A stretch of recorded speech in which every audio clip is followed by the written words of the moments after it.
Hello नमस्कार साथियों, स्वागत है आप सभी का अपने यूट्यूब चैनल पर। जैसा कि आप सभी को पता है, अपनी मैनेजमेंट की क्लास चल रही थी और उसमें अपना कौन सा अकाउंट्स जो है कंप्लीट हो गया है। क्वेश्चंस मैंने आपको बहुत अच्छी तरीके से करवा दिए हैं। आज हम क्वेश्चंस देखेंगे, एमसीक्यूज देखेंगे, क्वेश्चन प्रैक्टिस हम करेंगे। तो आज हम किसके बारे में करेंगे? आज हम किस टॉपिक के बारे में? आज हम करेंगे मार्केट प्लस फाइनेंशियल मार्केट। इनसे रिलेटेड जो भी क्वेश्चंस बनेंगे आज हम पूरे कवर करेंगे। तो बने रहिए आप हमारे साथ इस क्लास में। ये है अपना चैनल इंटेलिजेंट ट्रेनिंग एकेडमी। यहाँ पर आपको मैथ्स और मैनेजमेंट आपको बहुत अच्छी क्लास जहाँ पर प्रोवाइड करवाई जाती हैं।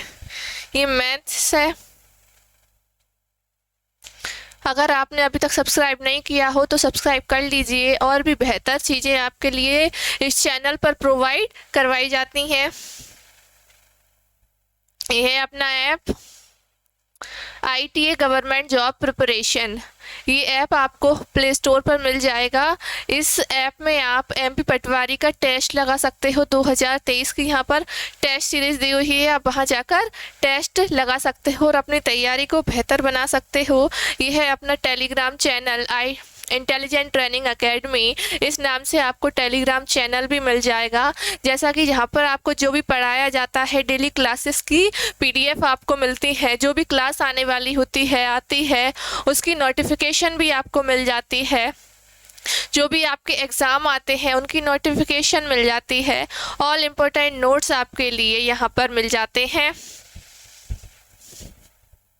देखिए, सबसे पहला ही क्वेश्चन है हमारा। क्वेश्चंस देखेंगे हम, ज़्यादा डिटेल नहीं, क्वेश्चंस आप समझो और हम देखते चलेंगे। आज सिंपल सिंपल आपके लिए सिंपल क्वेश्चंस भी यहाँ ऐड किए हैं और टफ लेवल के, हाई लेवल के क्वेश्चन भी यहाँ पर आपको मिलेंगे। किसके किसके? आपको एक तो आपको मिलेगा यहाँ पर मार्केट के क्वेश्चन प्लस फाइनेंशियल मार्केट। पूरे क्वेश्चंस आज हम कवर करने वाले हैं, तो बने रहिए आप हमारे साथ। पहला क्वेश्चन है आपका कि विपणन का लाभ है। सबसे पहले विपणन का अर्थ जान लीजिए। विपणन का अर्थ क्या है? मार्केट होता है। क्या होता है विपणन? मार्केट होता है। और मार्केट में क्या होता है? वस्तुओं या सेवाओं के बदले मुद्रा अपन को मिलती है, यानी मुद्रा के बदले उसमें विनिमय होता है। अपन बाजार जाते हैं, अपन पैसे देते हैं और सामान लेते हैं। ऐसी सेवाओं का हो गया, सेवाएं ले ली और फिर पैसे दे दिए, सेवाएं दे दी, पैसे ले लिए। तो यही सब क्या हो रहा है? विनिमय हो रहा है। तो वही क्या है आपका मार्केट। उसका लाभ, मार्केट का जो लाभ है वो किस किस को होगा? किसको होगा? उपभोक्ताओं को, व्यवसायियों को, निर्माताओं को जो निर्मित करते हैं, या फिर सभी को? तो बताइए इसका आंसर क्या होगा? तो देखिए, मार्केट का होगा आपका, मार्केट का लाभ आपको उपभोक्ताओं को भी होगा। क्यों? अपन उपभोक्ता, अपन मार्केट में सामान लेने जाते हैं तो अपन को सामान एक जगह पे अपन को बाजार में सब मिल जाता है जो अपनी जरूरतें होती हैं।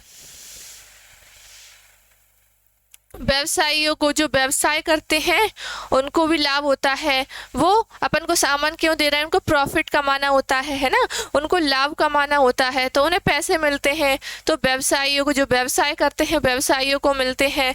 जो निर्माण करते हैं, निर्माता, उनको भी लाभ होता है, उनको भी लाभ मिलता है। यानी कि ये सभी को मार्केट का, मार्केटिंग का लाभ होता है।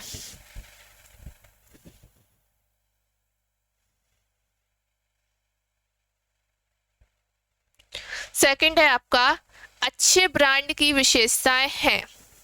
ब्रांड आपको पता ही होगा, एक नाम, विशेष नाम, जैसे कि वो सब सारे उत्पादों, सारी वस्तुओं से वो हटके एक अलग पहचान बताता है। क्या? एक ब्रांड। जैसे मैंने यहाँ पर एग्जाम्पल आपको दिया हुआ है पतंजलि का। पतंजलि क्या है? एक ब्रांड है ना। एक ब्रांड है, अपन कोई भी चीज़ देख के इसे समझ जाते हैं कि ये किसकी चीज़ है? पतंजलि की है। कैसे समझ जाते हैं? ये लोगों से, ये क्या होता है, ये लोगो होता है जिससे अपन समझ जाते हैं। और ऐसा लिखा हुआ होता है पतंजलि। तो आप समझ जाते हो कि इस ब्रांड की चीज़ें आपको अच्छी मिलेंगी। अब मतलब ब्रांड से एक अलग ही इफेक्ट पड़ता है कि ब्रांड हमेशा अच्छा होता है। आप एक लोकल चीज़ और एक ब्रांड की चीज़ दोनों में देखना अंतर बहुत होगा। ब्रांड की चीज़ होंगी वो बहुत अच्छी होंगी, है ना। तो ब्रांड देखिए, अब इसकी विशेषताएं क्या क्या है। सूक्ष्म नाम होगा, स्मरणीय या आकर्षक या फिर ये सभी। तो एक अच्छा ब्रांड कैसा, सूक्ष्म नाम, यानी कि क्या होगा, छोटा नाम, जिससे कि आपको पढ़ने में समझने में आसानी रहे। अब जैसे ही मैंने आपको बताया, ये पतंजलि का आपको बताया, ये पतंजलि आपको दिख रहा है, तो ये आपको दिख रहा है, इसका नाम ज़्यादा बड़ा नहीं है, लिमिटेड है, छोटा नाम है, सूक्ष्म नाम होना चाहिए उस ब्रांड का। स्मरणीय कैसा रहे, याद रहे आपको, कैसा याद रहे। अब पतंजलि ऐसा नहीं है कि इतना बड़ा नाम ले लिया ब्रांड का और वो देखो तो हमसे याद ही नहीं हुआ, अपन को याद ही नहीं हुआ, इसका लोगो ही अपन को याद दिमाग में नहीं आया। तो कैसा होना चाहिए, अपन अपने दिमाग में उसकी इमेज बननी चाहिए, याद रहना चाहिए। आकर्षक मतलब एक अच्छा सुंदर डिजाइनिंग उसमें होनी चाहिए। जो भी ब्रांड है, जो लोगो है आपका, उसमें कैसी होना चाहिए, आकर्षक, यानी दूर से ही वो ब्रांड आपको आकर्षित कर ले। तो ये सभी के सभी होगा अच्छे ब्रांड की विशेषताएं, सूक्ष्म नाम, स्मरणीय और आकर्षक, ये सभी आपका आंसर होगा। नेक्स्ट क्वेश्चन है कि लेबलिंग है अनिवार्य, आवश्यक, अनावश्यक या इनमें से कोई सा नहीं। तो आप लेबलिंग का अर्थ समझिए कि जैसे आप कोई चिप्स का पैकेट लेते हो, चिप्स नहीं, आप ले लो एग्जाम्पल कि कोई मैगी का ले लो, ये मैगी का पैकेट है, उसके पीछे आपको वो देखे होंगे कि कैसे कैसे बनाना है, कैसे बनाएं, यानी जो भी विधि लिखी रहती है, जानकारी देती है उत्पाद के बारे में कि ये आपको ऐसे ऐसे करना है, इस काम को, मैगी को ऐसे बनाना है। और या फिर लेबलिंग, इसे भी हम बोलें कि जैसे इसकी उत्पादन तारीख, MFG डेट लिखी होती है वहाँ पे कि इतनी इतनी तारीख है, और एक्सपायरी डेट लिख दी कि इतनी इतनी है। और ये कौन सी वेजिटेरियन है, वेजिटेरियन पे आपको एक हरा निशान देखने को मिल जाता है ना, तो वो वेज होता है। नॉन वेज में कैसा होता है, एक रेड। तो ये लेबलिंग क्या काम करता है, दूसरों को मतलब बताता है कि ये का, जैसे सिगरेट, तंबाकू, इन पर एक लिखा रहता है कानूनी रूप से कि ये लिखा रहता है कि ये आपके स्वास्थ्य के लिए हानिकारक है, फिर भी लोग लेते हैं। लेकिन लिखा तो है, लेबलिंग है, जो भी ज़रूरत की चीज़ें हैं उस पर लिखी जाती है, वही होता है लेबलिंग। तो लेबलिंग कैसा है, अनिवार्य, आवश्यक या फिर अनावश्यक, कैसा होगा, नहीं ये नहीं, आवश्यक होगा।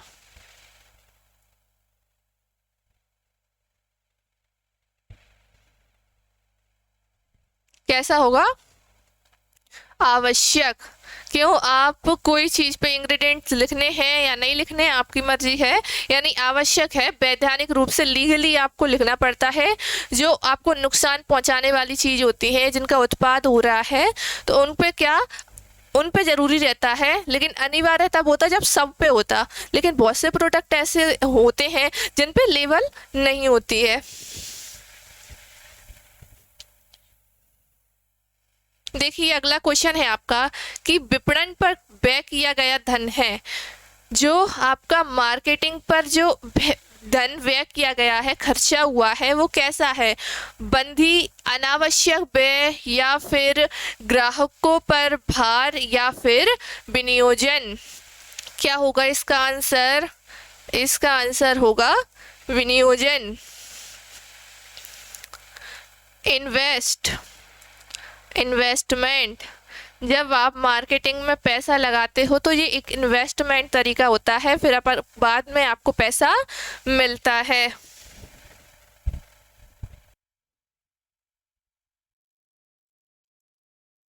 नेक्स्ट क्वेश्चन हम देखें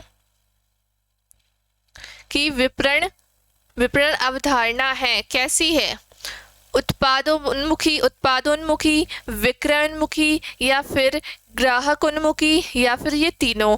तो इसका देखिए उत्पादनोन्मुखी क्या होगा, उत्पादन पर ज्यादा ध्यान दिया जाता है। उत्पादन कैसा होना चाहिए, अच्छा होना चाहिए, जिससे ग्राहक अपने आप बढ़ते हैं। और विक्रय उन्मुखी मतलब क्या है कि खरीदारी अपने मर्जी से नहीं करते। विक्रय उन्मुख मतलब बिक्री अवधारणा में क्या होता है, लोगों को उस चीज के प्रति क्या करना, आकर्षित करना। इसमें क्या होता है, ग्राहकों को अपनी ओर आकर्षित करना, तभी बिक्री होगी। अपने आप ग्राहक नहीं आते, ग्राहक को लाना पड़ता है, उनको आकर्षित करना पड़ता है। और ग्राहकोन्मुखी मतलब ग्राहक को इसमें माना जाता है कि ग्राहकों को कौन सी चीज़ की कब ज़रूरत है, कौन सी चीज़ की उनको कब ज़रूरत है, उनकी आवश्यकताएं कितनी हैं, इन सब को देखा जाता है उसमें। तो ये क्या है, विपणन की अवधारणा है, ये क्या है, तीनों की तीनों ही उसकी अवधारणा है।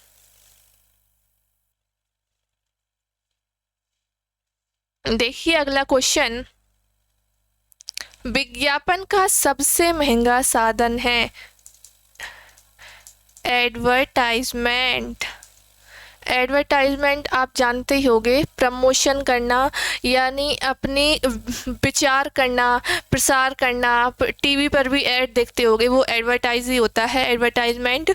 और ये सब क्या है, विज्ञापन अपनी चीज़ लोगों को बताना कि हमारे पास ये है, उसकी चीज़ विज्ञापन अपन करते हैं। अपन ने कौन सी चीज़ लॉन्च की है, आप उसके मार्केटिंग करोगे, आप उसका क्या करोगे, टाइट एडवर्टाइजमेंट करोगे, आप पेपरों में दे दोगे, जब कोचिंग वगैरह खुलती है तो पर्चे वगैरह होते हैं वो दे देते हो। तो वो सब क्या है, वो एक विज्ञापन होता है। तो उसका सबसे महंगा साधन क्या है, विज्ञापन या फिर व्यक्तिगत विक्रय या फिर विक्रय संवर्धन यानी सेल्स प्रमोशन या फिर जनसंपर्क। तो सबसे महंगा साधन है आपका व्यक्तिगत विक्रय, यानी कि आप अगर एडवर्टाइजमेंट नहीं करो, आप लोगों को स्वयं ही बताओ कि हमारी ये चीज़ है और ये आपको इस तरीके से फ़ायदा करेगी, ये इतनी अच्छी है, ये ऐसा होता है। तो सबसे ज़्यादा महंगा साधन आपका यही है, कौन सा, व्यक्तिगत विक्रय। नेक्स्ट क्वेश्चन है आपका, विज्ञापन माध्यम है, जो आपका एडवर्टाइजमेंट है वो माध्यम है। देखिए क्या है, नमूने या कैलेंडर एवं डायरी या फिर प्रीमियम प्रदर्शन। नमूने मतलब जैसे फ्री में चीज़ें उनके नमूने बांट रहे हैं, जैसे कोई फ्री दे रहे हैं कोई चीज़ के, आप कोई चीज़ साबुन नया आया है तो आप लोगों को सस्ते में दे रहे हो, वो क्या होता है, एक नमूना होता है। तो विज्ञापन का माध्यम क्या है, कैलेंडर एवं डायरी। कैलेंडर आपने देखे होंगे आपके घर पे कि अखबार वाला है, कोई चीज़ का आपको वो कैलेंडर दे जाता है, उस पर किसी सीमेंट वगैरह का लिखा रहता है या और भी चीज़ें होती हैं, वो एडवर्टाइजमेंट की चीज़ें लिखी थी कि हमारे पास ये चीज़ें हैं। ऐसी आपने देखी होगी। डायरी भी आपको मिलती है, फ्री डायरी, यानी अंदर तो खाली पेज होते हैं पर उसके हर एक ऊपर बॉर्डर पे किसी चीज़ का नाम लिखा रहता है जिसका भी उसे एडवर्टाइजमेंट करना होगा। तो वो सब क्या है, विज्ञापन का माध्यम क्या है, कैलेंडर एवं डायरी। कैलेंडर में भी आप अपना दे सकते हो, जो भी आपकी दुकान है या कोई भी चीज़ है उसके बारे में विज्ञापन, और डायरी भी दे सकते हो। तो इसका ऑप्शन बी।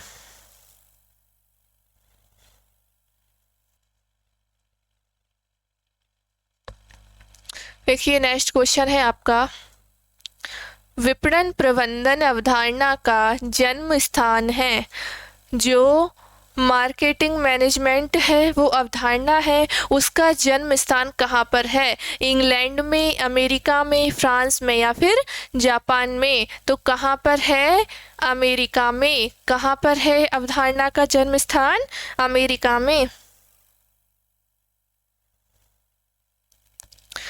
नेक्स्ट क्वेश्चन है आपका, सबसे अधिक व्यापक क्षेत्र है बड़ा क्षेत्र, व्यापक यानी बड़ा क्षेत्र, सबसे व्यापक क्षेत्र किसका है?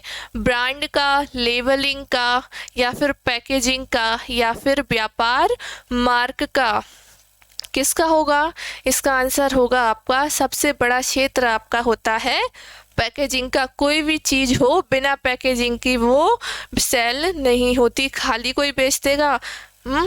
पैकेजिंग यानी कंटेनर, जो भी रखने की चीज़ें होती हैं उनको ले जाया लाया कैसे जाए, तो उसमें कंटेनर में, या पैकेट चिप्स भी अगर आप खाते हो तो वो पैकेट में आती है। तो सबसे व्यापक क्षेत्र यानी हर छोटी से छोटी चीज़ पैकेट में आपके आती है, तो क्या सबसे व्यापक क्षेत्र आपका होगा किसका? पैकेजिंग का।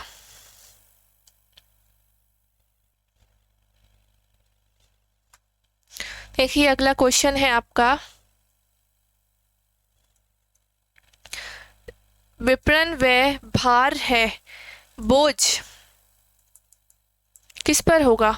विपणन व्यय यानी मार्केटिंग का जो भी खर्चा हुआ है वो भार यानी बोझ किस पर है? उद्योग पर, व्यवसायियों पर, उपभोक्ताओं पर, या इनमें से कोई नहीं? तो हमें पता है इसका आंसर कि जो भी मार्केटिंग पर जो भी लोग खर्चा करते हैं तो वो सब काय से वसूलते हैं? उपभोक्ताओं से ही तो वसूलते हैं। अगर उनने ज़्यादा चीज़ें अपनी मार्केटिंग में यूज़ कर ली तो वो उपभोक्ताओं को वो चीज़ें महंगी बेच देते हैं। तो उपभोक्ताओं पर एक मार्केटिंग का व्यय बोझ होता है, भार होता है।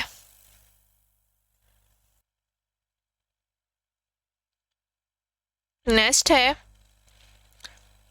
विज्ञापन है, विज्ञापन है, एडवर्टाइजमेंट है, क्या है? विनियोग, आवश्यक, मुद्रा की बर्बादी, या फिर इनमें से कोई नहीं? क्या होगा?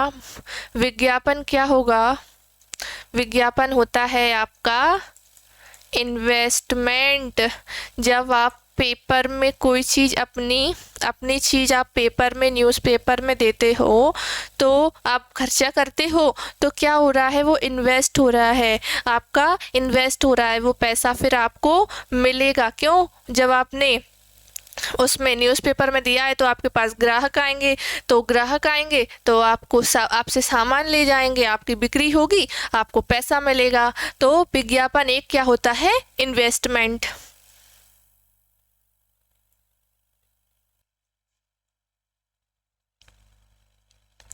नेक्स्ट क्वेश्चन है आपका कि विपणन मिश्रण में सम्मिलित नहीं होता है। विपणन मिश्रण क्या होता है? विपणन का मतलब अर्थ हमें पता है कि मार्केटिंग होती है, और मिश्र क्या होता है? यानी मिक्स हो गया। यानी मार्केटिंग में जितनी भी चीज़ आती हैं वो सब क्या इसमें मिलती हैं, मिश्रण उनका है। क्रय विक्रय, ट्रेडमार्क, ख्याति, ये सब चीज़ें इसी के अंदर मिक्स हैं। किसके अंदर? विपणन मिश्र के अंदर। तो क्या क्या आएगा देखिए, मूल्य, उत्पाद, प्रोन्नति, या फिर उपभोक्ता संरक्षण। क्या होगा देखिए, मूल्य इसमें आता है, बिल्कुल आता है ना। मूल्य अपन डिसाइड करते हैं किसी भी चीज़ का, व्यवसाय करने वाले लोग मूल्य का निर्धारण करते हैं। उत्पाद उसमें होता है, प्रोन्नति इसमें होती है, लेकिन उपभोक्ता संरक्षण, कंज्यूमर प्रोटेक्शन इसमें नहीं आता है। तो कौन सा सम्मिलित नहीं है? उपभोक्ता संरक्षण।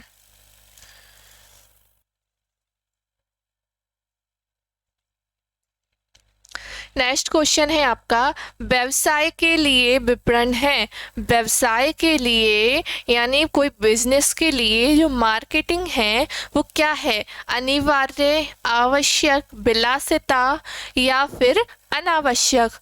तो अगर हम बिजनेस कर रहे हैं उसमें मार्केटिंग हम ना करें तो कोई व्यवसाय चल पाएगा? नहीं चल पाएगा। तो क्या होगा? व्यवसाय के लिए विपणन अनिवार्य होगा, आवश्यक नहीं, अनिवार्य।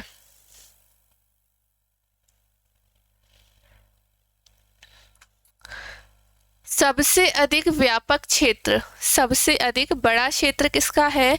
ब्रांड, पैकेजिंग, लेबलिंग, या फिर ट्रेडमार्क का? तो ये शायद डबल बार आ चुका है ये क्वेश्चन, तो इसका होगा आपका पैकेजिंग। जो भी चीज़, उत्पाद, जो भी वस्तु उसमें रखी जाती है उसे हम पैकेजिंग बोलते हैं, वही होता है। सबसे ज़्यादा हमें पैकेजिंग की ज़रूरत पड़ती है।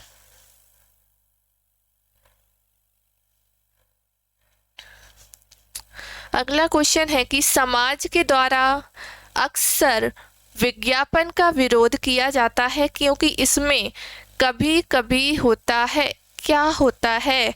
यानी जो समाज है वो विज्ञापन का, यानी जो एडवर्टाइजमेंट होते हैं, जैसे पोस्टर्स लगते हैं, न्यूज़पेपर में चीज़ आती हैं और आपके टीवी वगैरह में जो दिखाया जाता है, उन सब का विरोध करते हैं, विरोध किया जाता है। वो क्यों किया जाता है? इसमें क्या क्या होता है? देखिए, धोखाधड़ी, मिथ्या वर्णन या अधिक कीमत या सभी के सभी। तो विज्ञापन में क्या होता है?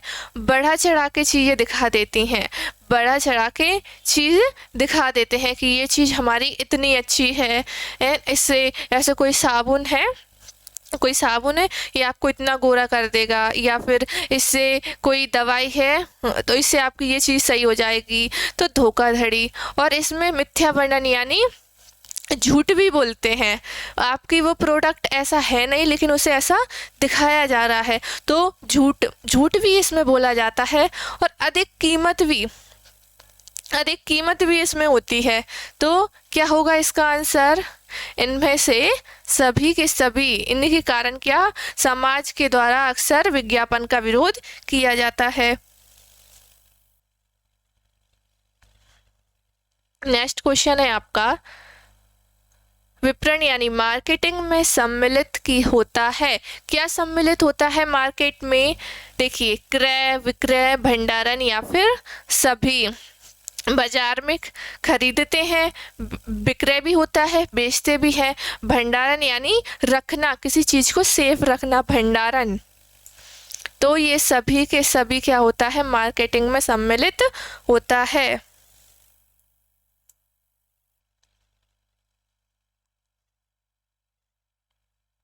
देखिए अगला क्वेश्चन, निम्न में से कौन से उत्पाद नहीं है? उत्पाद मतलब प्रोडक्ट, ठीक है। प्रोडक्ट कौन सा नहीं है? कच्चा माल, रेफ्रिजरेटर, पुरानी मूर्तियाँ या फिर जूते। तो क्या नहीं है? उत्पाद कौन सा नहीं है? आपका कच्चा माल। ये कच्चे माल से ही तो प्रोडक्ट बनेगा। रेफ्रिजरेटर, पुरानी जो मूर्तियाँ हैं वो आपका प्रोडक्ट है, और जूते भी आपका प्रोडक्ट हैं। अच्छे ब्रांड के लिए आवश्यक है क्या? छोटा नाम, स्मरणीय या आकर्षक डिजाइन या फिर सभी के सभी। अच्छे ब्रांड में आपको क्या होना चाहिए? छोटा नाम होना चाहिए जिससे आपको याद रह सके। स्मरणीय मतलब आपको याद रह सके। आकर्षक डिजाइन यानी उसका लोगो वगैरह, उसका लिखने का तरीका एकदम अच्छा, डिज़ाइनिंग उसमें अच्छी होना चाहिए। तो क्या होगा इसका? सभी के सभी इसका अच्छे ब्रांड के लिए आवश्यक है।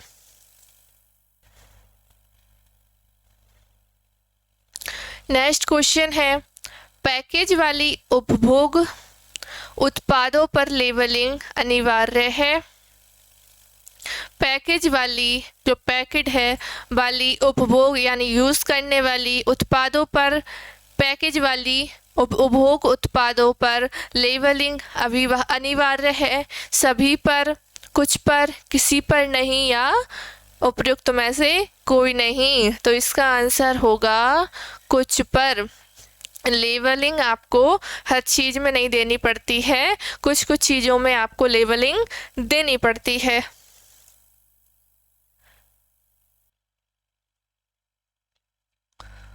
देखिए अगला क्वेश्चन है, भौतिक वितरण में समावेशित नहीं होता। भौतिक वितरण में समावेशित नहीं होता।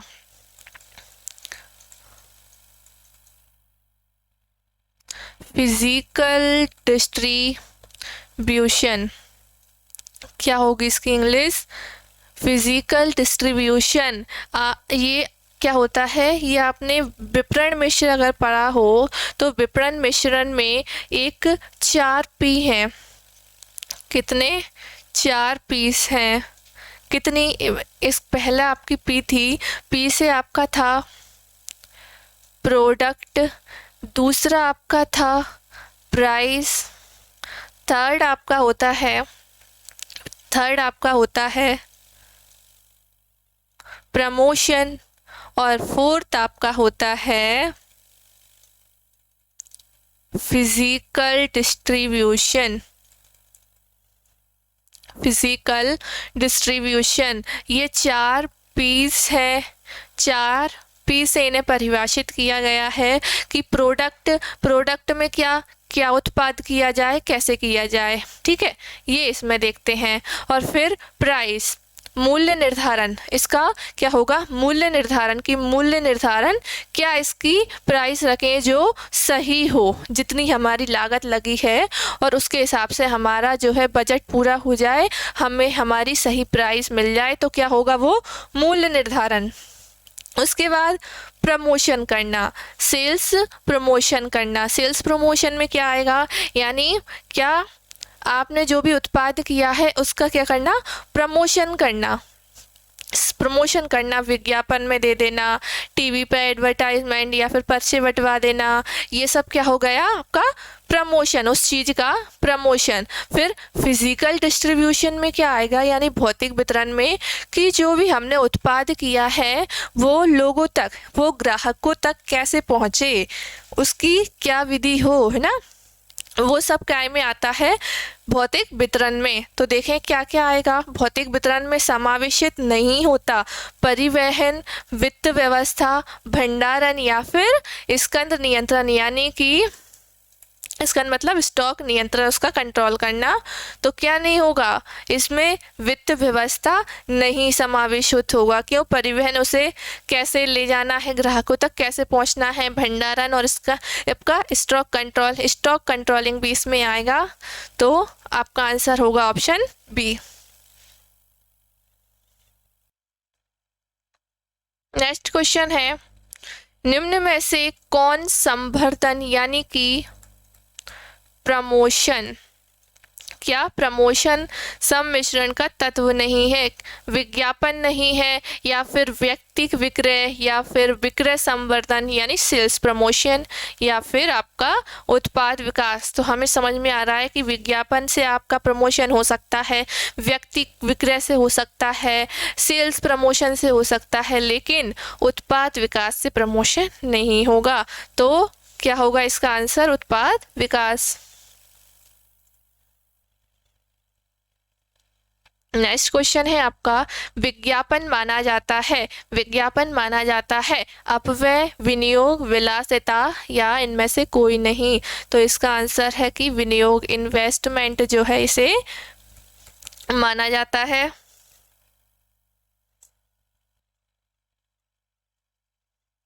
नेक्स्ट क्वेश्चन है आपका, संभावित उपभोक्ता का व्यक्तिगत पहुंच स्थापित की जाती है। संभावित उपभोक्ता तक व्यक्तिगत, सभी लोगों तक जो व्यक्ति आ रहे हैं उनको व्यक्तिगत पहुंच स्थापित की जाती है। किसके द्वारा? विज्ञापन के द्वारा, या फिर विक्रय संवर्धन उपायों द्वारा, या फिर व्यक्तिगत विक्रय द्वारा, या इनमें से किसी के द्वारा नहीं।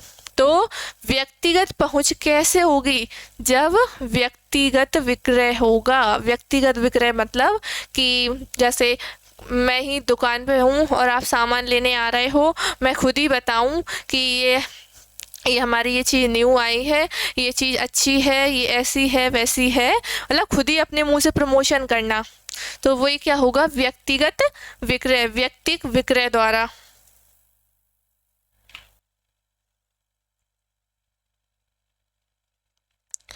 विक्रय संवर्धन के उद्देश्य है, यानी सेल्स प्रमोशन के उद्देश्य हैं।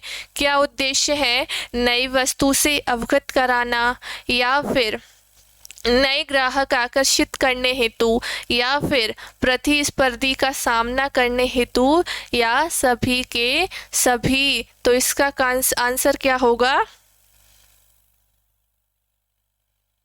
उपयुक्त सभी।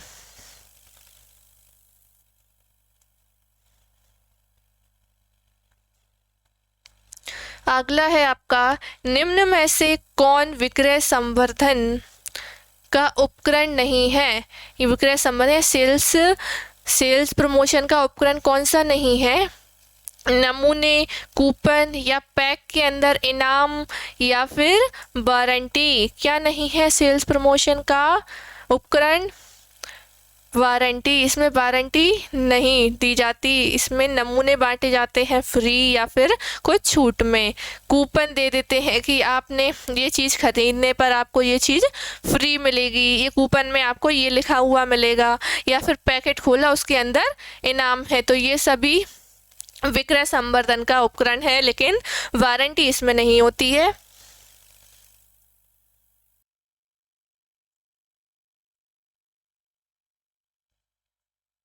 अगला आपका क्वेश्चन है, विपणन अवधारणा क्या है? समाज के लिए का महत्व है या फिर उपभोक्ताओं के लिए या उत्पादन? और ये उत्पादक नहीं होगा, ये होगा उत्पादन, उत्पादन के लिए या इनमें से तीनों के लिए। तो विपणन अवधारणा आपकी समाज के लिए भी, यानी कि एक ग्राहक को नहीं, एक ग्राहक को संतुष्ट करना इसका उद्देश्य नहीं है। इसका उद्देश्य क्या है? पूरे समाज को, समाज हित के लिए प्रोडक्ट बनाना, उपभोक्ताओं के लिए है ही। और ये उत्पादन कैसे होने चाहिए? अच्छे होने चाहिए। और यानी कि ये तीनों ही क्या है? विपणन की अवधारणा है।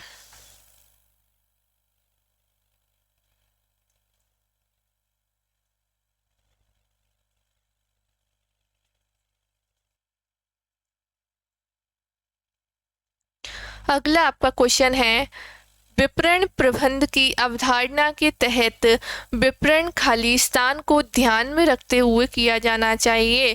यानी मार्केटिंग मैनेजमेंट की अवधारणा के तहत जो मार्केट है उसको किसको ध्यान में रखते हुए किया जाना चाहिए? उपभोक्ताओं को या फिर आपूर्तिकर्ता यानी पूर्तिकर्ता आपका, यानी और फिर क्या है, निवेशक यानी इन्वेस्टर्स, या फिर किसी को नहीं। तो मार्केटिंग में किसको ध्यान में रख के करना चाहिए आपका उत्पाद?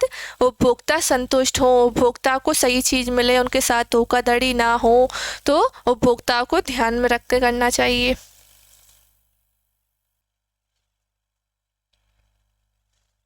नेक्स्ट है आपका, उत्पादों और सेवाओं को निम्नलिखित में से किस आधार पर बाजार में आपको लाया जाना चाहिए? यानी जो भी आपका प्रोडक्ट है, जो भी आपकी सेवाएं हैं, उनको किसके आधार पर बाजार में लाना चाहिए? आवश्यकताएं, ज़रूरतें, इच्छाएं और आकांक्षाएं, या सभी के सभी? तो बाजार में ये आवश्यकताएं, यानी किसको क्या, कौन सी ज़रूरत है, किसको आवश्यकता है, उस चीज़ का उत्पादन होना चाहिए।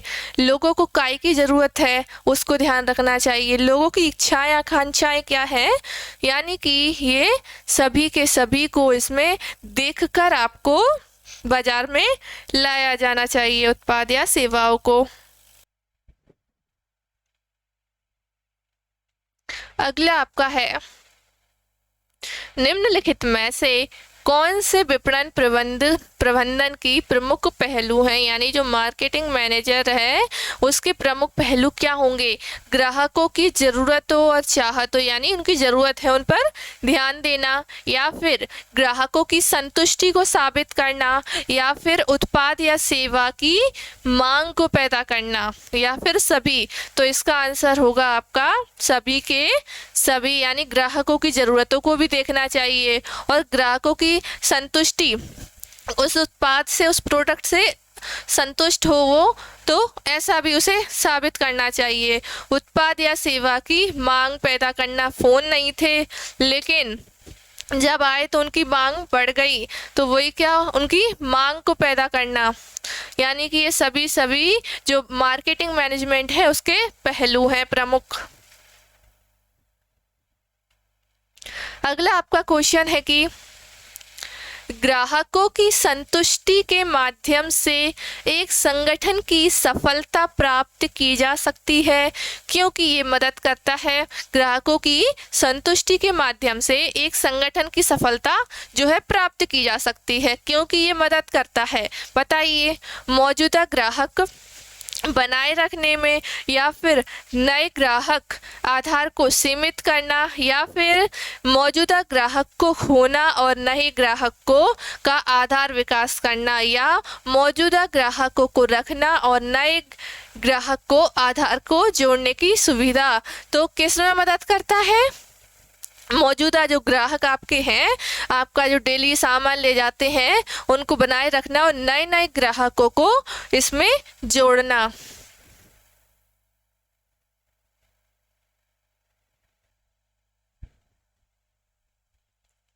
अगला आपका क्वेश्चन है,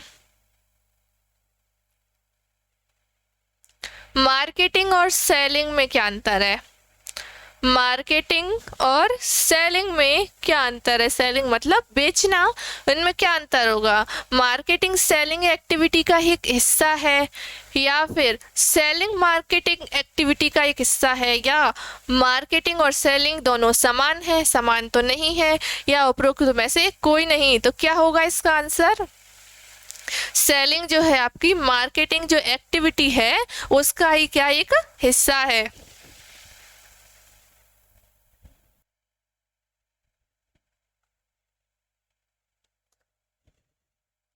अगला क्वेश्चन है, विपणन गतिविधियों में निम्नलिखित में से कौन सी गतिविधियां शामिल नहीं है?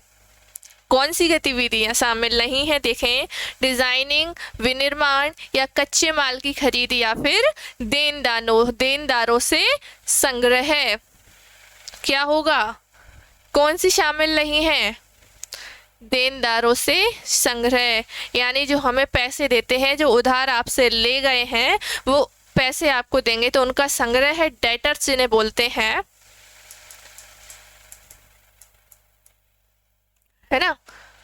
तो डिजाइनिंग इसमें आता है मार्केटिंग में, और विनिर्माण यानी जो प्रोडक्ट बन चुका है, जो उत्पाद बन चुका है, जो फिक्रा है कचरे से या कोई और चीज़ हो, प्लास्टिक से, कोई विनिर्माण यानी जो उत्पाद बन चुका है उसका फिर से कोई द्वारा उत्पाद बना देना, फिर से निर्माण कर देना, ही क्या होता है? विनिर्माण।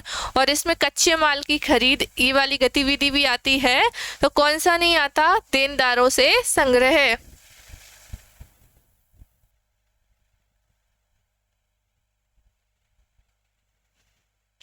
अगला है क्वेश्चन, निम्नलिखित में से कौन सी रणनीतियां विपणन में शामिल नहीं है? कौन सी रणनीति है जो कि मार्केटिंग में आपके शामिल नहीं है? उपभोक्ताओं की जरूरतों और मांगों का विश्लेषण, उनका एनालिसिस करना, या उत्पादन, या फिर मूल्य निर्धारण, या सभी। तो रणनीति में मार्केटिंग में ये सभी के सभी शामिल है। उपभोक्ताओं की जरूरत मांगों का आपको एनालिसिस, मतलब उनकी जरूरत मांग क्या है उनका पता लगाना, क्या उत्पादन करना है और कैसे मूल्य निर्धारण करना है, कितना करना है। तो ये सभी रणनीति इनमें शामिल है।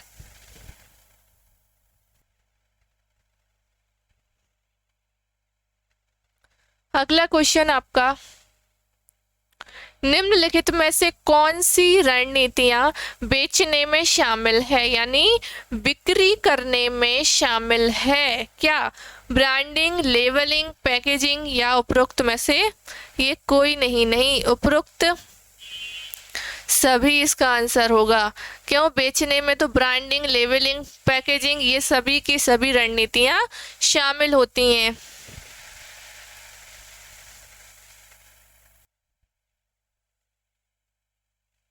नेक्स्ट क्वेश्चन है कि निम्नलिखित में से कौन सी रणनीतियां बिक्री में शामिल है, बेचने में शामिल है? विज्ञापन, बिक्री संवर्धन, सेल्स प्रमोशन आपका, या फिर व्यक्तिगत विक्रय, या सभी। तो इसमें भी क्या होगा?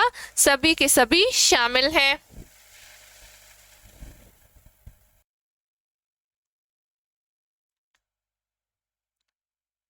अब क्वेश्चन आ गए आपके फाइनेंशियल मार्केट के, ठीक है। ट्रेजरी बिल कौन जारी करता है? ट्रेजरी बिल को बोलते हैं क्या बोलते हैं अन्य नाम इसका? अन्य नाम होगा इसका खजाना बिल। क्या? खजाना बिल भी इसको बोलते हैं। ये क्या होता है कि जो सरकार होती है, जो केंद्रीय बैंक है आपका रिजर्व बैंक, तो रिजर्व बैंक की अल्पकालीन ये एक ऐसा प्रपत्र होता है कि अल्पकाल मतलब थोड़े समय के लिए ये पैसा इसमें लेते हैं। कौन लेता है? रिजर्व बैंक ये पैसे लेती है। और रिजर्व बैंक कितने दिन की इसकी अवधि कितनी होती है? अपनी वित्तीय केंद्रीय बैंक अपनी वित्तीय समस्याएं, जो भी वित्तीय की आवश्यकताओं को पूर्ति करने के लिए ये जारी करती है। और इसकी अवधि होती है, इसकी अवधि आपकी 91 दिन, 184 और 364 दिन का ये हो सकता है। ये इसमें जारी होता है। वही क्या होता है?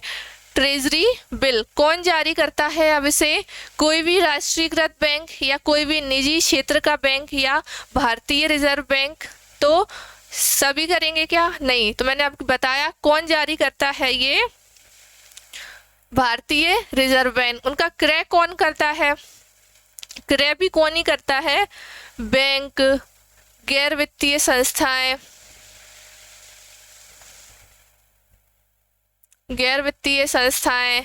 LIC हो गया, ये सभी क्या करती हैं? ये इनका क्रय करती हैं, ये ट्रेजरी बिल को या फिर खजाना बिल की।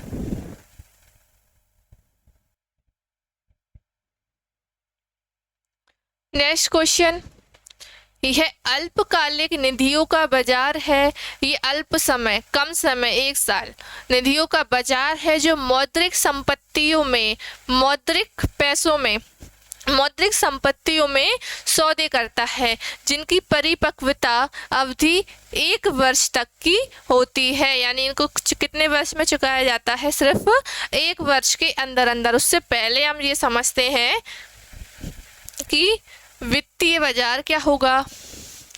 वित्तीय बाजार, हमने वो बाजार देखा, नॉर्मल बाजार में चीजें बिकती हैं, उनके बदले अपन को पैसे मिलते हैं। सेवा मतलब अपन सामान लेने जाते हैं, अपन ने उसे पैसे दिए, अपन को सामान मिलता है। एक वो बाजार था आपका, है ना। और एक आपका होता है वित्तीय बाजार। अब समझ में आ रहा होगा कि नाम से ही यहाँ क्या होगा? पैसों का बाजार, पैसों का बाजार, पैसों का जो है मार्केट होगा। अब वित्तीय बाजार में 2 भाग होंगे। एक आपका मुद्रा बाजार, जिसको द्रव्य मुद्रा बाजार कहेंगे। एक होगा आपका पूंजी बाजार, इसे हम कहेंगे कैपिटल मार्केट होता है। आपको बस इतना ही याद रखना है, कैपिटल मार्केट। एक होता है आपका मुद्रा बाजार। तो कैपिटल मार्केट में 2 बाजार आते हैं आपके। प्राथमिक बाजार, एक होता है द्वितीयक बाजार, जैसे हम बोलते हैं प्राइमरी मार्केट, और ये होता है आपका सेकेंडरी मार्केट। अब इनको हम समझते हैं। ये किसको मिलाता है? ये बचतकर्ता और उधारकर्ताओं को आपस में संबंध बनवाता है, ये वित्तीय बाजार। अब इसमें उधारकर्ता और बचतकर्ता कौन है? जैसे मान लो मेरे पास 5,000 रुपये हैं, 5,000 रुपये हैं और वो ऐसे ही पड़े हैं मेरे पास। कोई आया, एग्जाम्पल लेते हैं, ये मैं हूँ, ये कोई है, ये इसको ज़रूरत है 5,000 रुपयों की, और मेरे पास ये ऐसे ही रखे हैं, मेरे कोई काम के नहीं है अभी। ये क्या बोलता है इससे कि आप मुझे 5,000 रुपये दे दो, मैं आपको 1 साल के अंदर अंदर, या जितना भी समय हो उस 1 साल, मतलब 1 साल के अंदर अंदर कितना भी समय हो, तो उनमें आपको 5,000 के मैं आपको 6,000 दे दूंगा। इसने तो कहा बढ़िया, मतलब मैंने कहा बढ़िया, तो मैं इसको दे देती हूँ वो पैसे। तो मैं कौन हुई? बचत करता। वो कौन हुआ? उसने उधार लिया है तो उधार करता। तो यही क्या हो गया आपका मुद्रा बाजार। यानी इसमें लिए जाते हैं आपके अल्पकालीन यानी ओनली 1 साल, 1 ईयर के लिए इसमें पैसे लिए जाते हैं। 1 ईयर में इसमें पैसे वापस कर दिए जाते हैं, जो भी ये 6,000 मुझे मिल जाएंगे जब भी वो तारीख देगा। तो मैंने क्या पैसे इन्वेस्ट कर दिए, रखे रखे बोर हो रहे थे तो मैंने उसे इन्वेस्ट कर दिए, मुझे 6,000 रुपये मिल जाएंगे। अब देखें कि पूंजी बाजार क्या होगा। पूंजी बाजार में लिया जाता है दीर्घकालीन समय के लिए, दीर्घकालीन समय के लिए, लंबे समय के लिए इसमें पैसे लिए जाते हैं। उधारकर्ता जो है दीर्घकालीन लंबे समय के लिए पैसे लेता है और इससे वो क्या खरीदता है, संपत्ति खरीद लेता है, पूंजी खरीद लेता है। तो इसमें भी पूंजी बाजार में, कैपिटल मार्केट में भी आपका 2 बाजार आ गए। पहली बार जो जारी हुआ, ये सब लेन देन हुआ सबसे पहली बार क्रय विक्रय नहीं, सबसे पहली बार लोन लिया, लोन मतलब इन्वेस्टमेंट हुआ सबसे पहली बार, वो प्राथमिक बाजार। फिर इसमें होता है उन जो प्रतिभूति हैं उनका क्रय विक्रय, क्या होगा, उनका क्रय विक्रय होगा। इसको हम द्वितीयक बाजार को गौण बाजार और एक स्टॉक एक्सचेंज नाम से इसको हम जानते हैं। तो आपको इतना समझना है बस, और आप क्वेश्चन देखते हैं। देखिए, यह अल्पकालीन निधियों का बाजार है जो मौद्रिक संपत्तियों में सौदे करता है, जिनकी परिपक्वता अवधि कितनी, 1 वर्ष होती है। तो 1 वर्ष हमने किस में देखी थी, मुद्रा बाजार में। किसमें, मुद्रा बाजार में देखी थी।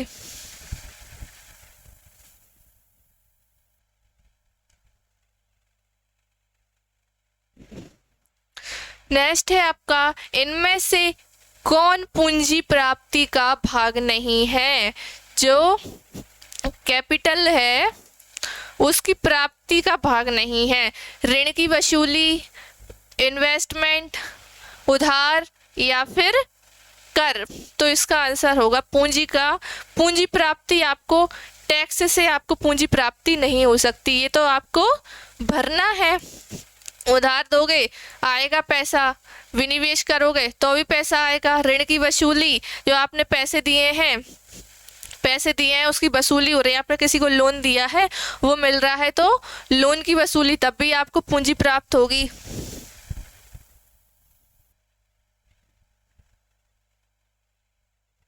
अगला क्वेश्चन है आपका, प्राथमिक पूंजी बाजार वह मंच है जहां पर, क्या प्राथमिक पूंजी बाजार क्या है, प्राइमरी मार्केट जिसे हम कहें, जहां पर देखिए नई प्रतिभूतियां जारी की जाती हैं, या फिर नई प्रतिभूतियां बेची जाती हैं, या नई प्रतिभूतियां उधार ली जाती हैं, या दोनों, दोनों ए और बी। क्या होगा, दोनों ए और बी। यहाँ पर नई प्रतिभूतियां जारी भी की जाती हैं, उनको बेचा भी जाता है।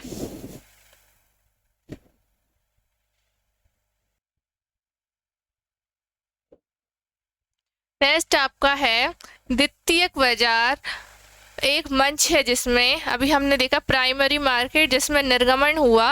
अब देखें क्या होगा द्वितीयक बाजार कि निवेशकों जो इन्वेस्टर्स हैं उनके बीच केवल पहले से आवंटित प्रतिभूतियों का ही कारोबार किया जाएगा, या निवेशक नई प्रतिभूतियों में व्यापार करते हैं, या फिर व्यक्तिगत रूप से भाग नहीं ले सकता, या इनमें से कोई नहीं। तो इसका आंसर होगा ए, निवेशकों के बीच पहले से आवंटित, पहले ही प्रतिभूतियां जो उनका निर्गमन, जो इश्यूज हो चुके हैं, उनके बाद में फिर उनका कारोबार किया जाता है स्टॉक एक्सचेंज के द्वारा। तो वही क्या होता है आपका सेकेंडरी मार्केट।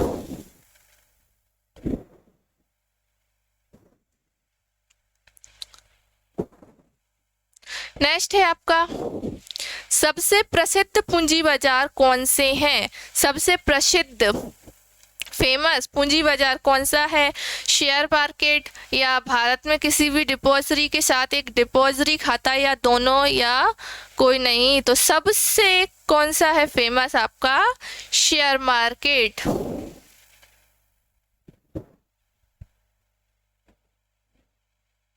नेक्स्ट है क्रॉस बॉर्डर एक्सचेंज होता है। क्रॉस बॉर्डर एक्सचेंज होता है, क्या होता है? भारत में विदेशी मुद्रा का व्यापार या अन्य मुद्राओं या वस्तुओं के बदले में भारतीय रुपयों का व्यापार, या फिर भारतीय रुपयों में हवाला लेन देन, या फिर भारतीय रुपयों का अनधिकृत प्रेषण। क्या होगा इसका आंसर? अन्य मुद्राओं या वस्तुओं के बदले में भारतीय रुपयों का व्यापार।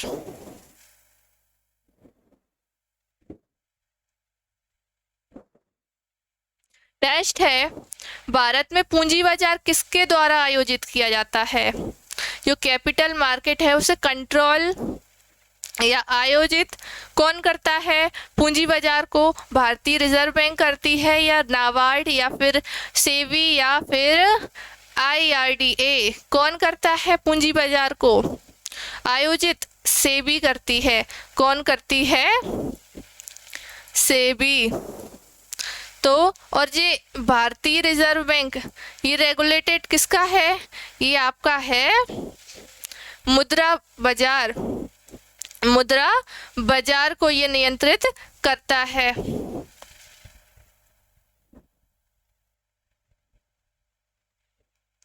नेक्स्ट आपका है सेबी किस वर्ष में विकसित किया गया था? जो कैपिटल मार्केट पे नियंत्रण रखती है, स्टॉक एक्सचेंज, शेयर मार्केट वगैरह पर ये अपने उनका आयोजन करती है और नियंत्रित करती है। ये किस वर्ष में लागू किया गया था, मतलब विकसित किया गया था? 1990, 1989, या 1992, या फिर 1988? तो याद रखें सेबी किस वर्ष में विकसित हुआ था? 1988 में।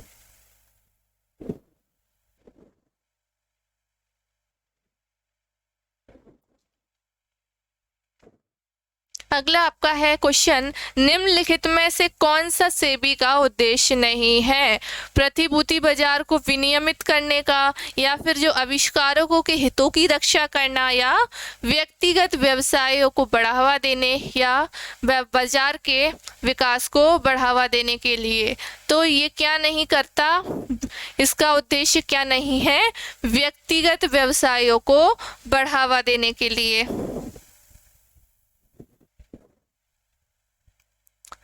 अगला आपका क्वेश्चन है कि प्राथमिक एवं द्वितीयक बाजार, प्राथमिक एवं द्वितीयक बाजार क्या है? एक दूसरे के से प्रतिस्पर्धा यानी कंपटीशन करते हैं, या एक दूसरे के सहयोग देते हैं, या संपूरक हैं, या फिर स्वतंत्र रूप से कार्य करते हैं, दोनों अलग अलग, या एक दूसरे को कंट्रोलिंग करते हैं? तो इसका आंसर क्या होगा? ये दोनों ही एक दूसरे के संपूरक हैं।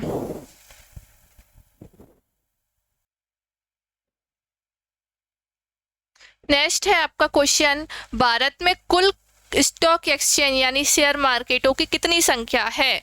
20, 21, 24, या फिर 23? कितनी है? कितने हैं टोटल? तो वो है 23, जिसमें से आपके 2 नेशनल हैं। कौन कौन से?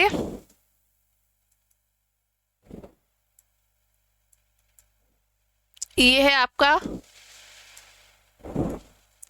बॉम्बे स्टॉक एक्सचेंज, भारत का पहला है जो नेशनल स्टॉक एक्सचेंज। ये दोनों है नेशनल, और बाकी सब कौन से हैं? राष्ट्रीय, नहीं राजकीय जो है। बाकी 21 कितने हैं राजकीय, और ये से आपके राष्ट्रीय 2 हैं, BSE और NSE। तो कितनी है टोटल? 23।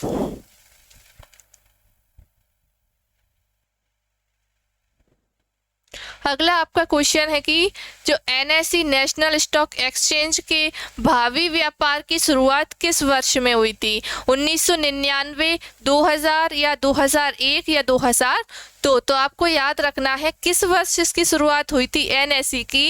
ये हुई थी आपकी 2000 में। नेक्स्ट है सेबी का मुख्य कार्यालय कहाँ है? सेबी का मुख्य कार्यालय कहाँ है? दिल्ली में, कोलकाता में या मुंबई में या फिर चेन्नई में? तो कहाँ है सेबी का? मुंबई में।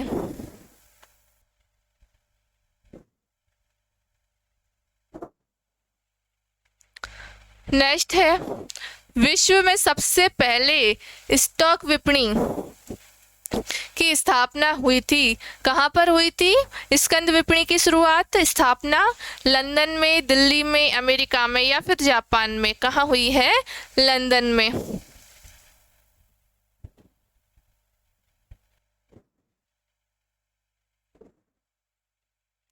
अगला क्वेश्चन है कि भारत में असंगठित मुद्रा बाजार का अंग है। देखिए, एक होता है आपका संगठित, एक होता है आपका संगठित बाजार, दूसरा होता है असंगठित बाजार। असंगठित बाजार। अब संगठित बाजार में क्या होता है कि इस पे कंट्रोल किसका रहता है? आरबीआई का। किस पे? इस पे, संगठित बाजार पे। लेकिन असंगठित बाजार पे क्या होता है? ये होता है स्वतंत्र। कैसा होता है ये? स्वतंत्र होता है। तो देखिए, भारत में असंगठित मुद्रा बाजार का अंग कैसा है? देशी बैंकर, महाजन व साहूकार या दोनों, या इनमें से कोई नहीं? तो क्या होगा? ये दोनों ही क्या है? असंगठित मुद्रा बाजार का अंग है।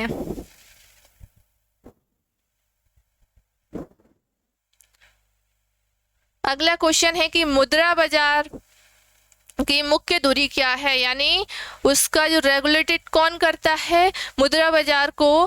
केंद्रीय बैंक, सहकारी बैंक, देशी बैंक या व्यापारी बैंक? तो अभी हमने देखा कौन करती है? केंद्रीय बैंक, रिजर्व बैंक।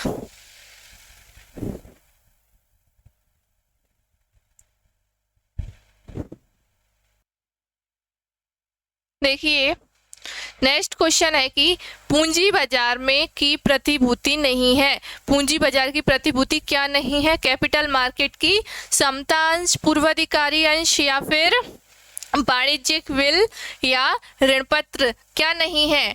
आपका आंसर होगा वाणिज्यिक विल। कॉमर्शियल बिल जिसे हम बोलते हैं, कॉमर्शियल बिल जिसे हम बोलते हैं, इन सब की अवधि दीर्घकालीन होती है। लेकिन वाणिज्यिक बिल जो आपका मुद्रा बाजार में आता है, ये उसकी अवधि होती है अल्पकाल। ये कैसा होता है? एक अल्पकालीन प्रपत्र होता है, अल्पकालीन बिल होता है। ये कितने दिनों के लिए होता है? जारी किया जाता है ये 90 दिनों के लिए। किसको जारी किया जाता है? अब ये जो भी उधार ले जाता है, जो भी उधार आपसे ले जाता है। लिखने वाला इसमें कौन होता है? एक विक्रेता। इस बिल को लिखता कौन है? इस बिल को लिखेगा कौन? लेखक किसका कौन होगा? लेखक किसका होता है? विक्रेता जो बेच रहा है। और स्वीकारकर्ता इसमें कौन होता है? स्वीकारकर्ता इसमें होता है क्रेता। यानी इसने कोई सामान ले लिया, इसने सामान ले लिए, क्रेता ने उधार पैसे दे दिए, उधार सामान ले लिया, तो ये 90 दिनों के लिए कहेगा कि मैं ये 90 दिन बाद आपको पैसे दे दूंगा। तो ये बिल ये लिखता है विक्रेता, ये इसको देता है कौन? क्रेता। कौन करता है? स्वीकार करता है। अगर वो समय पर पैसा नहीं दे पाता, मतलब उसे जल्दी जरूरत पड़ रही है लेखक को, विक्रेता को, तो ये बैंक से भी भुना लेता है। कैसे? बैंक में ये पैसे दे, बैंक में वो बिल है वो दे देगा और बैंक आपको पैसे दे देगी। बैंक को जिससे लेना होगा वो ले लेगी। तो यही क्या होता है आपका कॉमर्शियल बिल।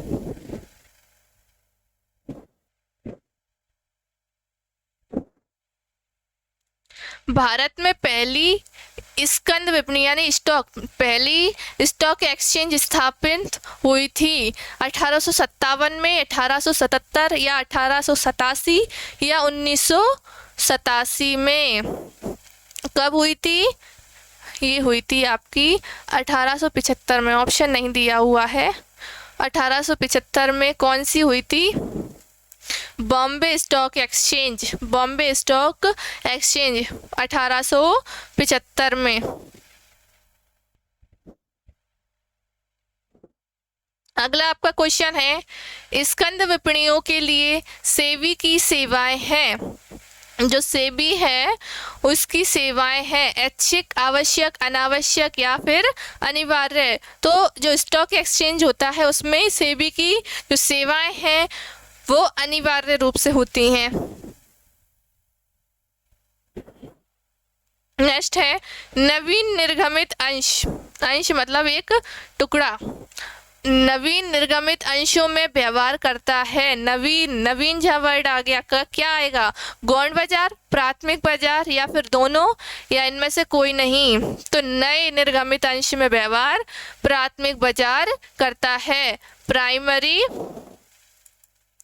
मार्केट।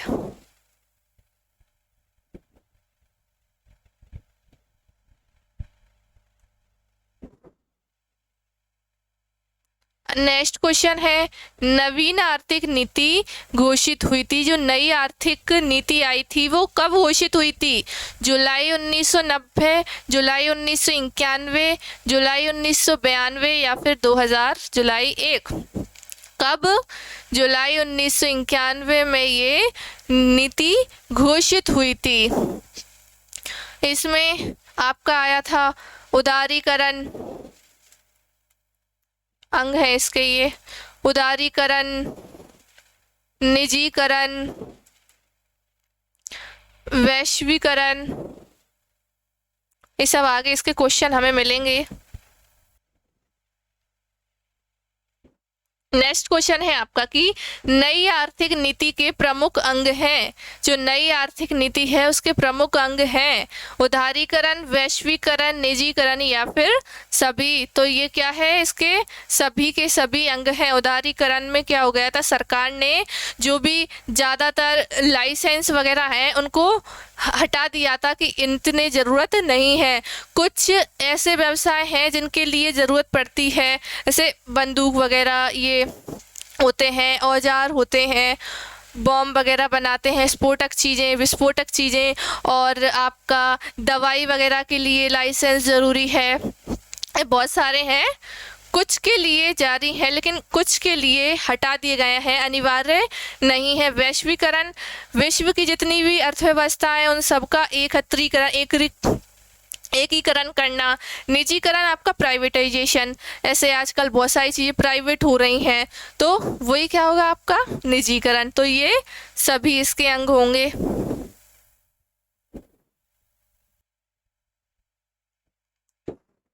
अगला क्वेश्चन है कि निम्नलिखित में से कौन सा व्यावसायिक वातावरण का लक्षण नहीं है? व्यावसायिक वातावरण का लक्षण नहीं है। अनिश्चितता, कर्मचारी, झंझट या फिर संबंधितता। देखो लक्षण आपको अनिश्चितता दिख रहा होगा कि व्यावसायिक वातावरण कभी भी निश्चित नहीं रहता है।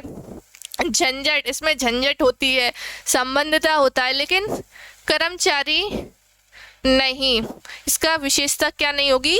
कर्मचारी।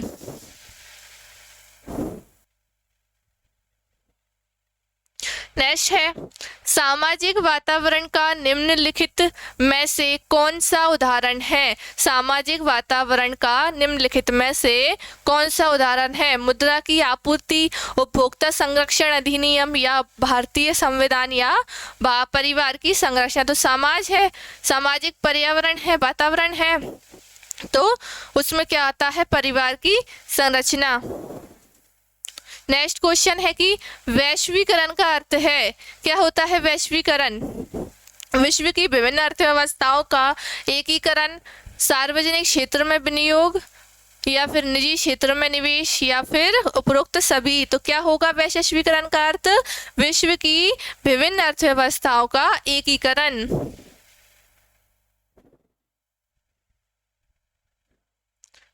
व्यवसाय के आर्थिक वातावरण को खालिस्तान प्रभावित करती है। व्यवसाय के आर्थिक वातावरण को क्या प्रभावित करेगी? आर्थिक प्रणाली, उदारीकरण, वैश्वीकरण या फिर निजीकरण। क्या करेगी?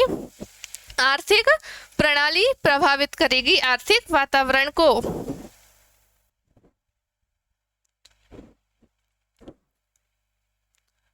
अगला है व्यावसायिक वातावरण खालिस्तान को मदद नहीं करता। व्यावसायिक वातावरण जो है किसको मदद नहीं करता? बाधा को, अवसर को या निश्चितता या फिर साधन संसाधन को। निश्चितता को वो मदद नहीं करता क्योंकि व्यावसायिक वातावरण कभी निश्चित होता ही नहीं है।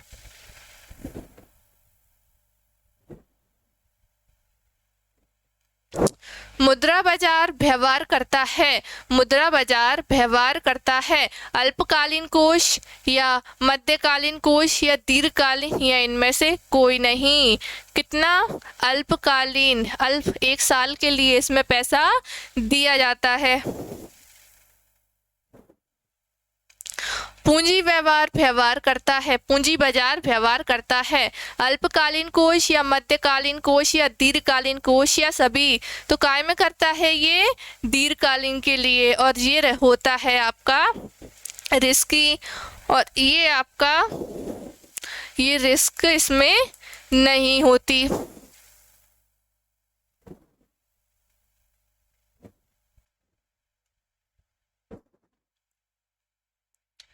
68वां क्वेश्चन देखें।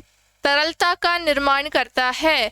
तरलता का निर्माण करता है यानी लिक्विडिटी, इसका निर्माण कौन करता है? संगठित बाजार या असंगठित बाजार या प्राथमिक बाजार या फिर गौण बाजार। तो कौन करता है? गौण बाजार, जिसे हम कहते हैं सेकेंडरी मार्केट। किसे? सेकेंडरी मार्केट, या फिर इसे बोलते हैं हम द्वितीय बाजार। इसमें पहले से ही जो निर्गमित प्रतिभूति जो निर्गमित हो चुकी हैं उनका यहाँ पर क्रय विक्रय होता है। किसके द्वारा? ब्रोकर के द्वारा होता है। ठीक है।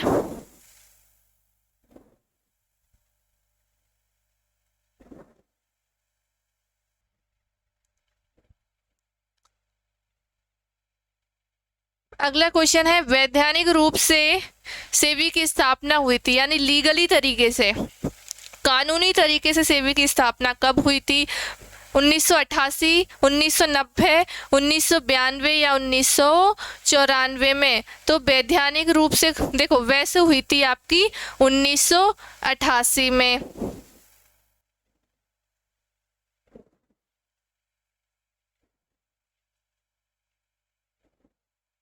वैसे आपकी कब हुई थी? 1988 में। लेकिन एक लीगली तरीके से पूछ रहा है 1900 कब हुई थी? 1992 में। पूरी तारीख 12 अप्रैल 1992 में इसकी लीगली तरीके से सेबी की स्थापना हुई थी।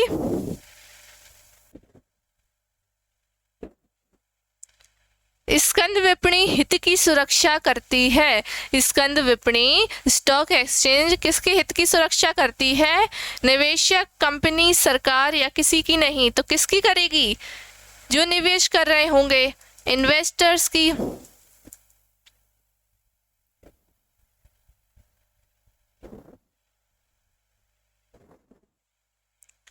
अगला क्वेश्चन है आपका सेबी का क्षेत्रीय कार्यालय स्थित है।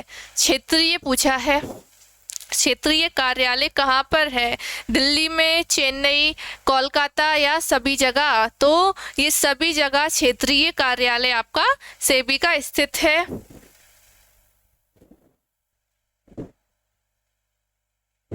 अगला है खालिस्तान बाजार में नए अंशों का निर्गमन होता है।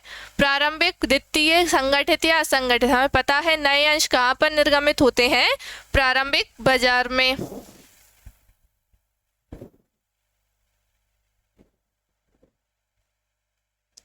देखिए अगला है वाणिज्यिक पत्र की अधिकतम अवधि कितनी होती है?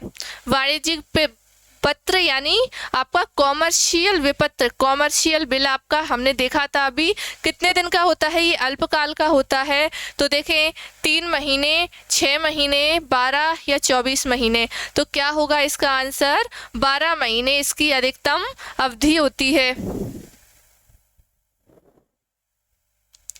नेक्स्ट आपका है कॉमर्शियल जो विपत्र है आपका बिल है, खालिस्तान द्वारा लिखा जाता है। किसके द्वारा लिखा जाता है? ये क्रेता के द्वारा, विक्रेता के द्वारा या फिर बैंक के द्वारा या सरकार के द्वारा। हमें पता है ये कौन है लेखक, इसका लेखक कौन है? इसका विक्रेता। ये कौन है? इसका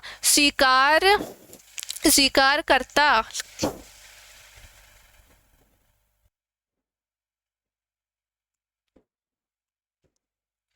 भारतीय राष्ट्रीय शेयर बाजार यानी नेशनल स्टॉक एक्सचेंज को स्टॉक एक्सचेंज यानी शेयर मार्केट के रूप में मान्यता किस वर्ष में मिली थी?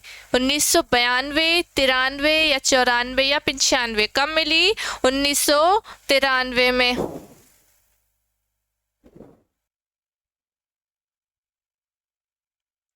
अगला आपका क्वेश्चन है उपभोक्ता संरक्षण अधिनियम के अंतर्गत विवाद आते हैं। उपभोक्ता कौन है? जो अपनी ज़रूरतों के हिसाब से वस्तुओं या सेवाओं का उपयोग करता है। और उपभोक्ता संरक्षण अधिनियम क्या है? उपभोक्ताओं के हितों का ध्यान रखा जाता है। इसमें उपभोक्ता शिक्षा आती है, उपभोक्ता को सुने जाने का अधिकार, हम आगे देखेंगे ये सब। तो उसके अधिनियम के अंतर्गत विवाद आते हैं। बताइए, कंपनी के अंश संबंधी विवाद या दंडित प्रकृति के विवाद या विक्रेता द्वारा दोषी माल के विक्रय संबंधी विवाद या नौकरी संबंधी? क्या आएगा? जो विक्रेता बेचने वाला वो आपको गलत माल विक्रय कर दे तो उसके संबंधित विवाद इसमें आते हैं। तो इस अधिनियम में क्या जो भी उपभोक्ताओं को दिक्कत परेशानी होती है उनमें इसमें समाधान होता है।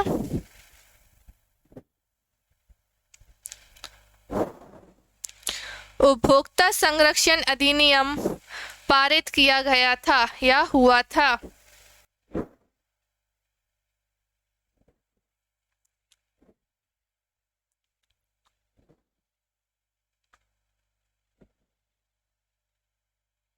उपभोक्ता संरक्षण अधिनियम कब पारित हुआ था? 1886, 1886, 1986 या फिर 1997?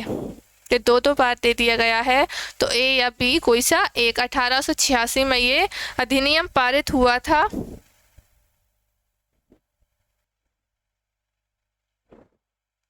देखिए अगला क्वेश्चन है, भारत में उपभोक्ता संरक्षण अधिनियम प्रभावी है? भारत में उपभोक्ता संरक्षण अधिनियम प्रभावी है 15 अप्रैल 1986 से 15 अप्रैल 1988 या 15 अप्रैल 1987 या इनमें से कोई नहीं। तो पारित कब हुआ था? 1988 में, 1986 में, सॉरी 1986 में वो हुआ था। लेकिन प्रभावी कब से हुआ? तो प्रभावी आपका हुआ 15 अप्रैल 1987।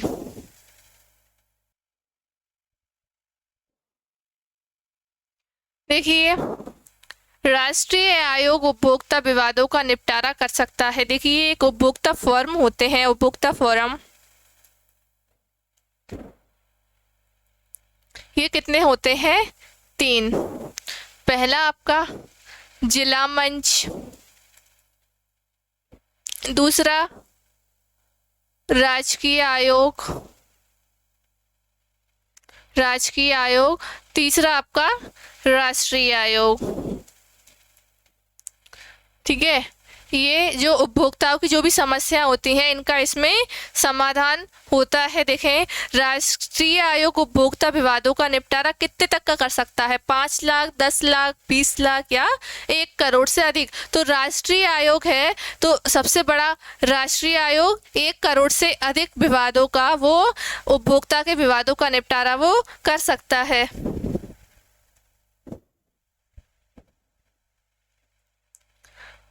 उपभोक्ता विवाद निवारण एजेंसी है। उपभोक्ता की जो भी समस्या है उनके निवारण की एजेंसी देखिए जिला मंच है या राष्ट्रीय आयोग या राज्य आयोग या फिर सभी। तो मैंने अभी बताया आपको ये तीनों ही जो है उपभोक्ता विवाद निवारण की एजेंसियां हैं।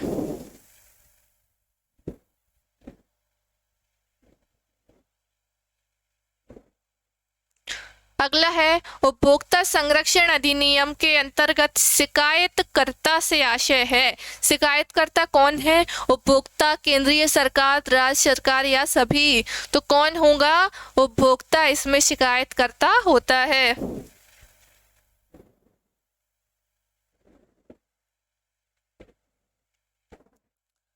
अगला आपका क्वेश्चन है जिला मंच विवादों का निपटारा कर सकता है। जिला मंच कितने तक का?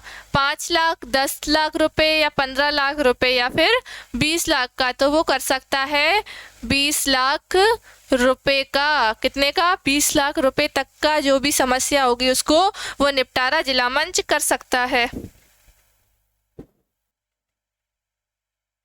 देखें भारत में उपभोक्ता का उत्तरदायित्व है, यानी जो कस्टमर है, जो कंज्यूमर है, उसका उत्तरदायित्व भी है। क्या है? देखें गुणवत्ता के प्रति सचेत, खरीद पर रसीद प्राप्त करना, अपने अधिकारों के प्रति सचेत या सभी। तो देखिए गुणवत्ता यानी कैसी गुणवत्ता है, आपको खुद ही सचेत इसमें रहना है। और खरीद, जब भी आप कोई सामान लो तो आप रसीद या बिल प्राप्त करो। और यानी अपने अधिकार, जो भी आपके उपभोक्ता के जो अधिकार होते हैं उनके प्रति सचेत रहो। यानी ये सभी के सभी एक उपभोक्ता के उत्तरदायित्व है। निम्न में से कौन सा उपभोक्ता उत्पाद नहीं है? उपभोक्ता उत्पाद, कंज्यूमर प्रोडक्ट कौन सा नहीं है? कच्चा माल, पुरानी मूर्तियां, रेफ्रिजरेटर या जूते। क्या नहीं है उपभोक्ता का? उपभोक्ता कच्चे माल का क्या करेगा, है ना? वो क्या होगा?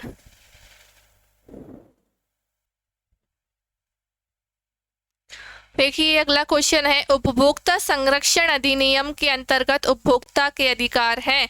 कितने हैं उपभोक्ता के अधिकार? 6, 7, 8 या 9? कितने हैं? 6। कौन कौन से हैं? देखिए पहला है आपका सुरक्षा का अधिकार, दूसरा सूचित किए जाने का अधिकार, तीसरा चयन का अधिकार,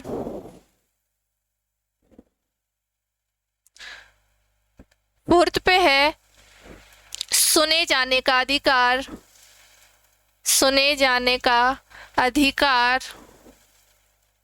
फिफ्थ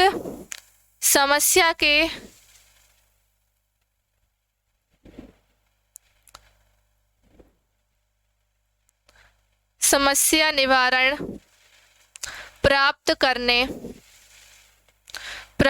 करने का अधिकार, लास्ट आपका होगा उपभोक्ता शिक्षा का अधिकार। ये आपके कितने 6 उत्तरदायित्व है उपभोक्ता संरक्षण अधिनियम के अंतर्गत। कितने? 6। सुरक्षा के अधिकार में यानी उपभोक्ता को क्या ऐसा सामान दिया जाए, उपभोक्ताओं को ऐसा सामान दिया जाए उनके शरीर को, उनके कुछ उन्हें जानलेवा ना हो, चीज सही हो, उनको कोई नुकसान ना हो, ऐसा सुरक्षित उसको सामान दिया जाए जिससे उसे नुकसान ना हो। सूचित किए जाने का अधिकार यानी कोई प्रोडक्ट वो ले रहा है तो उससे संबंधित उसे पूरी जानकारी देने का अधिकार। चयन का अधिकार ऐसा नहीं है आपने एक चीज़ दिखा दी उसे तो वो उसे लेना ही पड़ेगा, आप उसे बहुत सारी चीज़ दिखाओ फिर वो उसमें से चूज़ करेगा, वो तभी लेगा। तो ये चयन का एक अधिकार है। सुने जाने का अधिकार, जो भी उसे समस्याएं आती हैं उनको सुनने का जिला मंचों पर वो अपनी बात कह सके जो भी उसके साथ बुरा हुआ है, जो भी खराब उसे चीज़ मिली है नुकसान हुआ है तो उसके सुने जाने का अधिकार। सुने जाने का अधिकार फिर है समस्या निवारण प्राप्त करने का अधिकार, यानी जो भी उसे समस्या हुई है उसे निवारण भी उसका होना चाहिए, ये भी अधिकार है। और उपभोक्ता शिक्षा, यानी उपभोक्ता को इन सब की जानकारी होना चाहिए, वो ठगे ना, उनको धोखाधड़ी ना हो, मिलावट ना हो, ये सब उपभोक्ता शिक्षा में आता है। तो कितने आपके 6 अधिकार हो गए।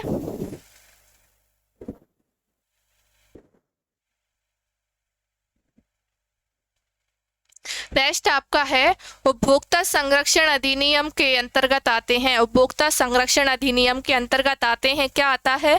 नौकरी संबंधी विवाद या दोषपूर्ण उत्पाद या सेवा संबंधी विवाद या औद्योगिक दुर्घटना संबंधी विवाद या सभी। तो क्या आएगा? दोषपूर्ण उत्पाद दे दिया, खराब उत्पाद दे दिया और उससे सेवा संबंधी विवाद।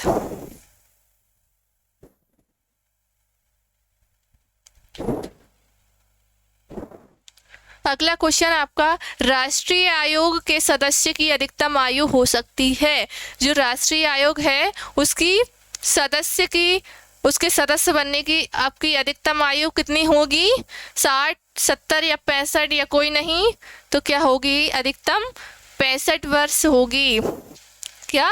65 वर्ष। और न्यूनतम बात करें, न्यूनतम आपकी होगी 30 वर्ष। ठीक है, उच्चतम आपकी अधिकतम 65 और न्यूनतम 30 वर्ष।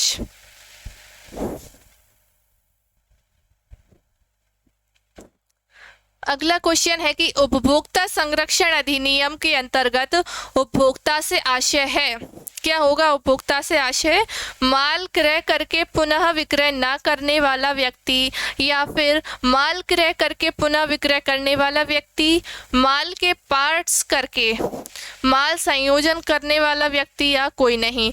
तो कौन होगा? माल क्रय करके पुनः विक्रय द्वारा उसे विक्रय वो नहीं करेगा, वही व्यक्ति क्या होगा? उपभोक्ता।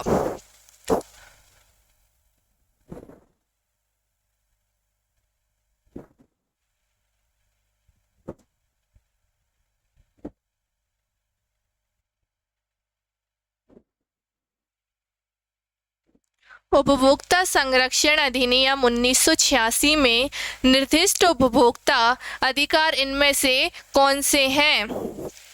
सुरक्षा का अधिकार, चुनने का अधिकार, या उपभोक्ता शिक्षा का, या सभी। तो हमने देख लिया, सुरक्षा का अधिकार भी है, चुनने का भी है, उपभोक्ता शिक्षा का अधिकार भी है, यानी ये सभी के सभी इस किसके? उपभोक्ता के अधिकार हैं।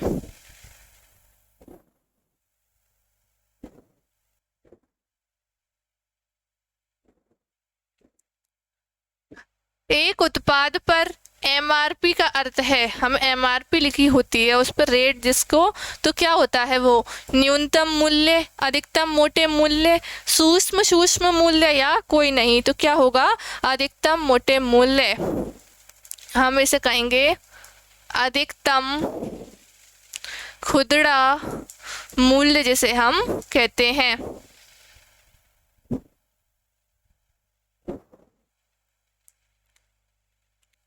कोपरा का अर्थ किससे है? कोपरा क्या होगा? कंज्यूमर प्रोटेक्शन एक्ट, इसको कोपरा के नाम से जाना जाता है। कंज्यूमर प्रोटेक्शन एक्ट, उपभोक्ता संरक्षण अधिनियम, सभी के लिए लाभकारी कार्यक्रम या सभी कनेक्शन का संरक्षण, या उपभोक्ता सुरक्षा अधिनियम, या भ्रष्टाचार रोकने वाला प्राधिकरण। क्या होगा? उपभोक्ता सुरक्षा अधिनियम। आज आपको बाजार और वित्तीय बाजार से संबंधित जितने भी क्वेश्चन बनते हैं वो मैंने आपको करवा दिए हैं। जो भी डाउट हो आप कमेंट कीजिए। नेक्स्ट हम संभावित जो आपके एग्जाम में पेपर में क्वेश्चंस आने वाले हैं वह संभावित प्रश्न एक लेके आ रहे हैं, तो आप देखना ना भूलें। इसकी PDF आपको टेलीग्राम पर मिलेगी, टेलीग्राम पर आपको मिल जाएगी। अगर वीडियो पसंद आई हो तो लाइक कीजिए, चैनल को सब्सक्राइब कीजिए। मिलते हैं हम अगली क्लास में, जब तक के लिए तैयारी करते रहिए, पढ़ते रहिए।